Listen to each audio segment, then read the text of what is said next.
semuanya dan bapak-bapak. Masih dalam keadaan sehat walafiat. Ya. Semangat. Semangat sore, semangat semua nggih.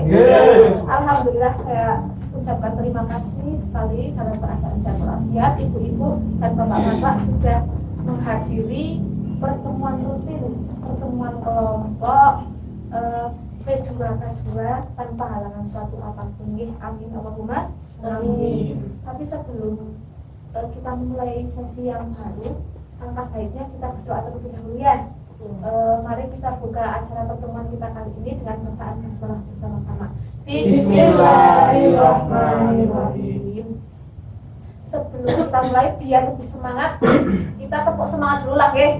Biar tambah semangat sekalipun sore dingin, kita tetap semangat. Saya tak sambil berdiri ya. Tepuk semangat. Semangat. Oke, terima kasih luar biasa Bapak dan Ibu semuanya di sini. Sebelum saya memasuki sesi yang baru, tentunya mesti selalu tak ingatkan dulu. Pertemuan kemarin kita membahas apa? Biar tidak lupa, biar nanti kalau saya tambahkan materi lagi, saya tambahkan informasi lagi yang kemarin betul lupa. Coba sebutkan sinten ya, Bu Penny. Bu Penny kemarin materinya apa mawon ya? Materi kemarin ya pencegahan kekerasan terhadap anak. Lajeng Pak Taijo. Ampun jiwiti anak sakit nggih Pak, anak nggih. Sakit tidak boleh lemes danten. Nah, lemes semuanya, berarti Bapak Ibu semua di sini masih ingat ya. Tadi kalau misal nanti saya tambahkan materi yang baru juga insya Allah bermanfaat ya seperti itu. Nah, kita menyambung. Kemarin kita sudah membahas tentang kekerasan terhadap anak. Nah, dulu itu pernah ada sesi menjadi orang tua yang lebih baik. Kita harus sayang kali anak, harus dilindungi kados niku ya. Tapi di sesi ini juga nanti ada sesi bab tentang perlindungan anak. Anak itu kedah dilindungi, kedah disayang dan sebagainya. Tapi nanti kita akan membahas tentang penelantaran anak. Jadi banyak orang tua yang sayang sekali sama anak. Bapak-bapak dari ibu lagi sayang guys sama anaknya. Tapi ada juga orang tua yang menelantarkan anak seperti itu. Nanti kita akan bahas seperti apa di modul ini, di modul perlindungan anak terhadap anak. Nah, bagi ibu-ibu dan bapak-bapak pernah mendengar tentang penelantaran terhadap anak, kasus penelantaran terhadap anak. Jadi Ibu Ayu sudah pernah dengar apa Karen? Sudah. Enter mau teman-teman bersama Mbak Ayu. Banyak ada berarti Mas Pak Riza pernah dengar juga? Pernah, samar-samar. Pernah ke televisi paling tidak televisi. Jadi apa ya, ada berita-berita di televisi tentang penelantaran anak. Kasihan nih Pak, Bu, kasihan gitu. Nanti kita akan bahas tentang penelantaran anak. Di sini nanti Sabi betul buku semuanya ya, buku biru. Kemarin kan kita sudah membawa buku kuning, membawa buku oranye, membawa buku merah itu sudah tutup buku, tapi tetap dipelajari di rumah. Nah sekarang kita bawa buku biru, buku pintar tentang perlindungan anak. Jadi Sami buka buku halaman 54. Di situ ada cerita, di situ ya ada cerita tentang penelantaran anak. Sudah semua? Buku cerita tentang penelantaran anak. Itu ada cerita. Oh iya, harus 33 yang ini tentang penelantaran anak. Di situ ada cerita tentang anak bernama Tasripin. Anak bernama Tasripin. Seperti apa ceritanya nanti tak suruh baca satu-satu, tidak apa-apa ya, biar semangat dan pada ngantuk seperti itu. Coba dari yang pertama itu sinten ya, Pak Riza. Pak Riza coba ceritakan, bacakan cerita atas Tasripin tersebut.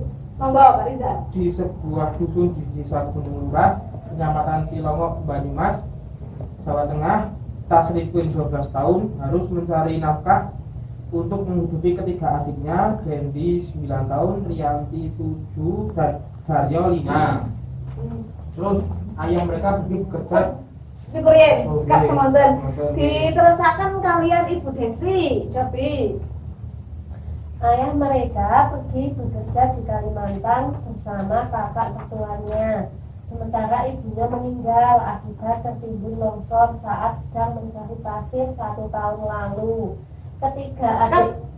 Oke, semua tadi oke. Terima kasih. Dilanjutkan dan kebagian semua. Dilanjutkan Bu Ayu, monggo. Itu bocah-bocah tersebut harus hidup sebatang kara dan tidur dalam satu kamar dengan kasur dan bantal yang sudah tampak lusuh dengan ditutupi mata. Terima kasih. Tak lanjutkan nggih niki tasih panjang sekali. Hampir setiap hari itu Tasripin itu mesti pergi ke sawah. Dia itu Tasripin anak 12 tahun, punya adik 3. Setiap hari itu harus pergi ke sawah untuk mencari uang demi menghidupi ketiga adiknya.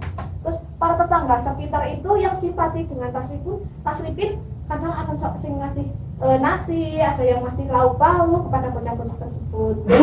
Terus Tasripin juga setiap hari harus memasak. Selain memasak, dia juga harus mencuci pakaian dengan adik-adik. Yang nyuciin pakaiannya sendiri, nyuciin adik-adik, menyapu serta memandikan adik-adiknya. Oke. Kemudian tapi bukan hanya sekedar secara fisik mawon nggih. Tasripin juga di sini diceritakan dia bertanggung jawab terhadap akhlak adik-adik. Karena kebetulan Tasripin agamanya Islam, dia selalu mengajak adik-adiknya untuk sholat, untuk mengaji di musola. Seperti itu. Jadi kados niku sampai paham nggih kan ceritane nggih. Jadi enten siapa? Tasripin. Ada Tasripin itu napa? Sebatang kara, sebatang kara. Dia ditinggal ayahnya ke Kalimantan, kalih kakak nggih, kalih emase. Kemudian dia hidup cuma bertiga, berempat sama Tasripin 1, adiknya berapa? 3. Dia harus memasak, dia harus berhenti sekolah karena harus menghidupi adik-adiknya.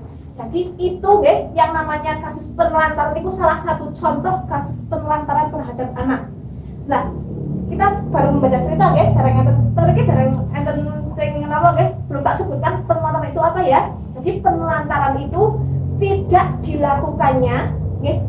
dilakukannya kewajiban dan tanggung jawab orang tua dalam mengasuh dan memenuhi kebutuhan anak-anaknya. Kebutuhan apa mawon? Ya kebutuhan secara fisik, kebutuhan secara rohani, kebutuhan secara psikis dan sosial. Di situ Tasripin ditelantarkan.